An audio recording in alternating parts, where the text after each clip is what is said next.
Fala galera, beleza? Hoje eu quero conversar com vocês sobre mais um tema polêmico, mas importantíssimo para a nossa área. Usar fotos é roubar? Isso é uma pergunta que foi levantada por muitas pessoas ao longo de vários contextos e vários momentos. Mas ultimamente uma pessoa veio me procurar e até mostrou alguns concepts que estava fazendo para uma série, se eu não me engano. Era alguma coisa um pouco mais realista.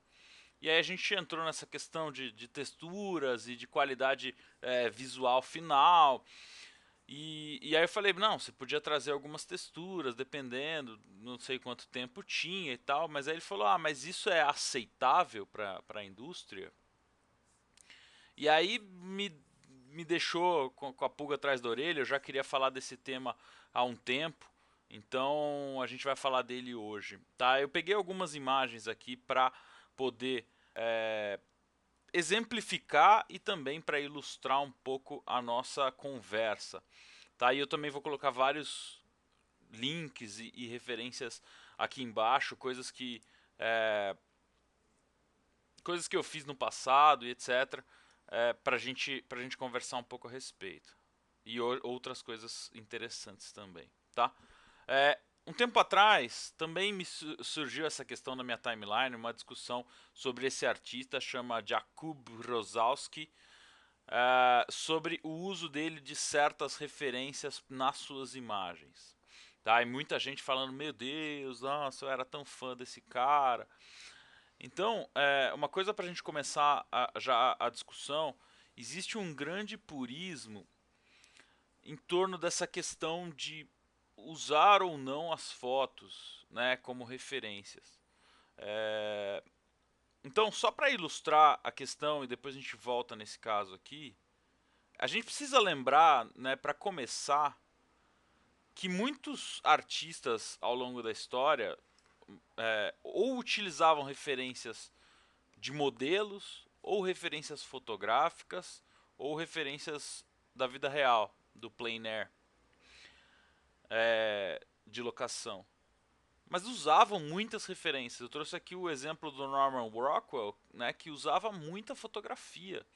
Ele que posava as pessoas, ele que escolhia exatamente o que ele queria, mas ele usava praticamente de forma direta as fotos, né, mudando alguma coisinha nas proporções para dar a sensação que ele queria. Então ele sabia as alterações que ele ia fazer depois, né, então ele já imaginava um pouco é, a cena que ele queria e depois ele fazia o que precisava para realmente dar o toque final, tá? É, qual que é a grande diferença que a gente vê entre o que o Norman Rockwell fez aqui e o que o Jakub fez aqui? Na minha opinião, a grande diferença aqui é que um fez um ensaio fotográfico exclusivamente para aquilo que ele ia fazer e o outro pegou uma série de fotos da internet, ou seja de onde for, provavelmente da internet, como referência. Né, a gente vê casos de artistas que utilizam muitas fotografias tiradas por eles mesmos e, e uma pesquisa muito aprofundada, né, em seus trabalhos, como o James Gurney, por exemplo, fala no livro dele, né, do Imaginative Realism. Esse livro, por sinal, é muito legal, né, com relação a essas coisas das referências, que a gente já falou em outros momentos aqui. Mas especificamente fazer essa transferência direta de vários elementos da foto é, é uma coisa que, pelo menos ao meu ver, é a mesma coisa que eu tinha antes. A grande questão aqui que a gente tem que pensar é se não está sendo infringido um direito autoral. Né? Existem algumas leis, até de uso aceitável de imagem, eu não entendo muito do lado das leis. Né? Essa transposição de algumas coisas, às vezes, é ok. Eu não estou usando para o mesmo fim a foto, não estou usando nem a foto inteira, estou usando uma parte, estou usando às vezes fotos antigas, como é esse caso aqui, parece, e esse outro caso aqui também, que são fotos que provavelmente já estão em domínio público e consequentemente não tem nenhum direito autoral em cima. Não sei exatamente cada um dos casos, Mas a verdade é que o nosso meio não permite todo esse tipo de pesquisa, não permite também que você vá em lugares onde tem cavalos para tirar diversas fotos e usar eles como modelo. Pagar cachê para diversos modelos. Né? Hoje em dia, pelo menos na minha opinião, o mercado não absorve esse tipo de pesquisa tão aprofundada quanto absorvia em algumas situações específicas ou do passado ou algumas situações até específicas do passado recente, né, como revistas como a National Geographic, por exemplo. Mesmo estas revistas, eu acho que já tem muito menos possibilidade e margem para pesquisa do que tinha no passado, tá? Então, a minha opinião é essa. Isso nada mais é do que utilizar elementos da vida real para suas imagens, de forma mais direta ou de forma mais indireta, dependendo de como for. Nesse caso aqui é uma tradução bem literal, né? Porque o trabalho dele exige esse acabamento realista. E não me estranharia se algumas dessas imagens fossem realmente jogadas e pintadas por cima, dependendo do tipo de tempo que ele tem, o tipo de resultado que ele quer atingir.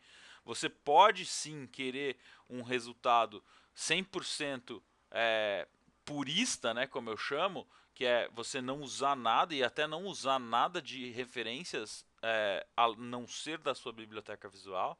E a gente vai chegar nisso mais para o final, quando a gente falar um pouquinho do Craig Mullins.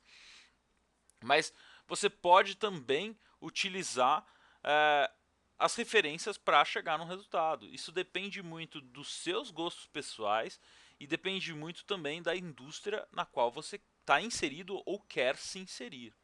Tá? Eu trouxe alguns exemplos, né, de uso de fotografia, e usar fotografia é uma coisa que é difícil e você precisa ter conhecimentos muito sólidos dos fundamentos artísticos. São duas coisas diferentes. Aí a gente vai entrar numa questão agora de educação versus atividade profissional. Durante a educação, muitos dos processos com certeza vão necessitar que você não faça com a fotografia diretamente aplicada na imagem. Por quê? Porque você vai ter que passar por uma série de questões que a sua percepção vai ser desenvolvida através daquela exploração e não do simples uso de uma textura. Tá? Então pintar umas folhinhas, por exemplo, vai fazer diferença. Simplificação também. É um processo de olhar o real e traduzir para o papel de forma simplificada, vai te ajudar depois a pegar as fotos e usar no resultado final e não ficar uma coisa poluída, uma coisa sem leitura. Tá? Eu trouxe um exemplo aqui de uma imagem minha, uma pintura, um photobashing, né, que eu fiz alguns anos atrás e ilustra bem isso. Primeiro, o meu não controle de valores, né, tem bastante coisa perdida, não controle de texturas, principalmente para dar leitura. Então, parece uma coisa um pouco mais realista? Parece. O controle de proporções também está bem estranho. Parece um pouco mais? Parece. Mas a imagem é ruim.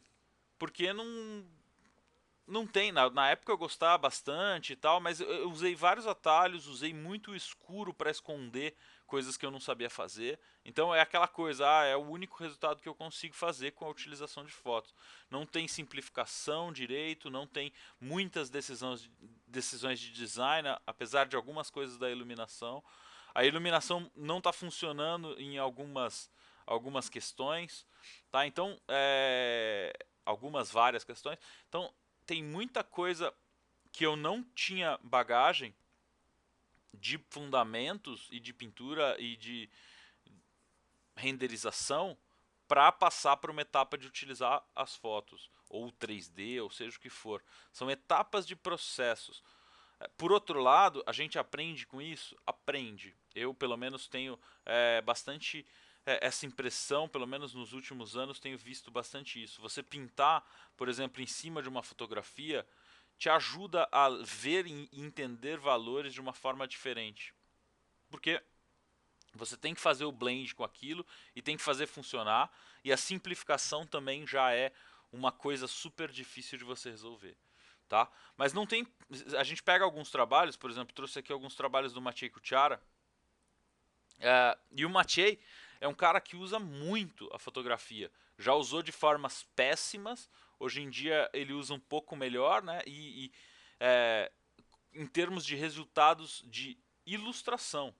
E ele usa em algumas coisas, trazendo resultados ótimos para os seus clientes e fazendo aquilo funcionar no contexto que aquilo precisa funcionar, né? Tem artes super bonitas do Last of Us que ele fez, tem algumas coisas um pouco mais poluídas, né? E tem coisas fantásticas também. Então, tem uma gama aí de resultados que cabe também ao momento do artista, e ao cliente que ele quer atingir, né? Então esse é o caso, essa é uma imagem dele que é muita fotografia, fotografia em cima de fotografia, muita alteração. Não vou falar que isso é fácil de forma nenhuma, isso é muito difícil. Se você acha que é fácil, tenta fazer. Né? Eu acho que essa é a resposta que normalmente as pessoas dão. Tenta fazer. Se você não gosta disso, não quer esse tipo de resultado, aí é outra história. Mas agora a gente ficar com uma sensação de que é roubar no jogo, que é mal visto pelo mercado, na verdade isso aqui pode ser muito bem visto por certos mercados. E pode ser muito mal visto por alguns mercados específicos. Depende muito. Então essa é a questão principal, né? É o tipo de cliente, o tipo de aplicação. E as pessoas não quererem fazer isso aqui na pintura, querer chegar em resultados fotorrealistas, etc., no mesmo tempo que o Mathieu pinta, é, sem usar nenhuma textura de foto. É para morrer louco querer pintar isso aqui e ter um resultado realmente de acabamento ultra realista e você não utilizar fotografia. Né? Você vai levar meses pintando isso aqui, chegando em cada um desses detalhezinhos e como colocar as coisas. Tem um bando de letras ali em cima, tem um bando de coisas que, cara, vai ser muito chão para você chegar aí. Né? E ele usa a fotografia, usa também o 3D, por exemplo, né, para você chegar em vários resultados. A gente vai ver algumas coisas mais para frente. Isso é um processo que acelera as coisas, né? Acelera as suas entregas, acelera a interação com o cliente e as iterações que você vai gerar para o cliente poder escolher, né? Então existe um mercado que necessita dessas coisas. Você pode trabalhar para o mercado de filmes e games principalmente, você pode trabalhar com certeza sem fotografia. Né? Quando você vai chegando na questão de filmes, o 3D e séries, consequentemente, o 3D e a fotografia já começam a ser um pouquinho mais necessários. Dá para você trabalhar com isso? Claro, sem usar uma fotografia, com certeza. Mas muitas vezes você vai ter usar uma textura, alguma coisa, você vai ter como pular algumas etapas de renderização que tomariam muito tempo e que não necessariamente seriam tão importantes assim para o cliente. Tá? Outro exemplo aqui, o Dylan Cole. Eu acabei pegando uma outra imagem dele primeiro, mas por exemplo essa aqui que foi pro Alice. Muita foto, muita foto. Eu tive oportunidade de ver um workshop com ele que ele fez online um tempo atrás. Eu não sei, acho que isso não está mais disponível online, senão eu colocaria o link aqui. Mas é muita foto, um processo de até de inverter foto para tentar conseguir esses resultados diferentes nos cogumelos, esses cogumelos mais virados para cima. Mas é realmente muita exploração de Photoshop, de Blend Mode e tal. E lógico, um conhecimento de valores, cores, composição, até bordas, né? Como deixar com mais detalhes uma região e com menos detalhes outras. Isso é uma coisa que vem de fundamentos artísticos e isso é só uma ferramenta que ele usa para acelerar o processo dele. Né? Aqui outro exemplo do Dylan Cole, muito 3D, né? Então ele fez bastante modelagem. Nesse caso eu acho que ele nem modelou, ele comprou alguns assets de um modelador e posicionou eles, né, em diversos lugares. Isso é um processo também que acontece bastante nesse concept com bastante foto ou matte painting, né? Porque aí já começa a ficar o processo começa a ficar meio junto, né? São aplicações diferentes. Matte Painting é um processo de pós-produção e o concept, mesmo usando fotos, é uma parte do processo de pré-produção normalmente, algumas coisas dentro da produção. E não de pós-produção. Pós-produção só no sentido de vou fazer um concept de um VFX vai ter que entrar. Então, sei lá, vai ter uma fumaça aqui e tal, eu faço um concept para aquilo. Provavelmente vai ter alguma coisa de fotografia em cima, mas aí é concept, não matte painting. Matte painting vai aparecer no filme, é o que vai substituir um fundo ou coisas do gênero. Então, matte painting é um produto e não o processo de utilizar fotos. Usar foto como textura é o que a gente chama de photobashing, né? Uh, e por fim, quer dizer, por fim não, que depois a gente vai falar do Craig Mullins. Eu trouxe aqui um exemplo do Jama. E o Jama, isso aqui ele fez por um workshop, eu não lembro exatamente qual, tá lá no ArtStation dele, eu vou colocar o link também na descrição. Esses dois de cima tem um retouch aí de Photoshop, mas esses daqui de baixo é o que saiu pelo que eu entendi, pelo menos da postagem, é o que saiu do render do Octane, que é o renderizador que ele usou para isso. Então, cara, para uma mesma cena, olha a quantidade de ângulos diferentes que ele conseguiu pegar, né? E lógico, tem o tempo de modelagem, tem o tempo de resolver as coisas, mas quando você começa a pegar velocidade nisso, com certeza o seu pipeline vai acelerar muito para trazer respostas visuais. O Jama é um cara, o Mathieu também é um cara que explora muito soluções diferentes e ferramentas diferentes. O Jama está explorando muito a questão do VR ultimamente. Então, é, são coisas que servem um certo mercado, uma certa necessidade, um certo propósito. Só não queira comparar a sua pintura com o brush redondo em termos de tempo e qualidade com uma pintura que usa uma série de artifícios diferentes. Né? Querer, putz, tem que pintar todas as janelinhas, etc., quando o cara usou uma fototextura. Então é uma comparação injusta muitas vezes, e principalmente com relação a essa questão do tempo. Pô, você vai levar 3 meses fazendo uma pintura igual essa do Dylan Cole aqui. Se você não usar alguma coisa de uma textura, alguma coisa do gênero, né? Até dar um zoom aqui, tá em baixa resolução. Mas quantidade de detalhes que tem aqui, né? Que um modelador 3D vai pegar aqui, ó, isso aqui, e vai repetir para cá e vai repetir em outros lugares, ou essas fontes e vai repetir em outros lugares, ou vai pegar algumas coisas, essas plantas, pintar essa textura de plantas. Então, você levaria muito tempo pintando isso aqui na unha. O resultado que você quer é mais estilizado, mais simplificado, etc. Aí é outros 500, tá?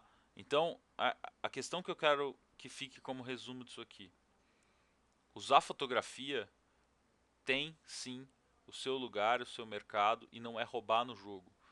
Né? Você pega várias pinturas do John Park, por exemplo, do James Peck, e vários artistas, né, super renomados assim. Você pega os tutoriais do John Park, por exemplo, você começa a perceber a quantidade de uso de fotografia que tem nas imagens dele. É muita fotografia, porque é a forma como ele achou o processo dele e como funciona. Lógico, pinta muito também só no brush. Se você der lá pro cara fazer, ele vai fazer também. Entendeu? Porque ele tem os fundamentos de uma educação muito até rigorosa, né, dentro do Art Center.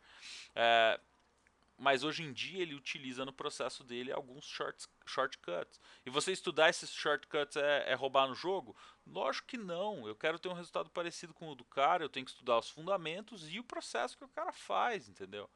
Eu tenho que buscar o tipo de resolução que o cara está trazendo para os problemas.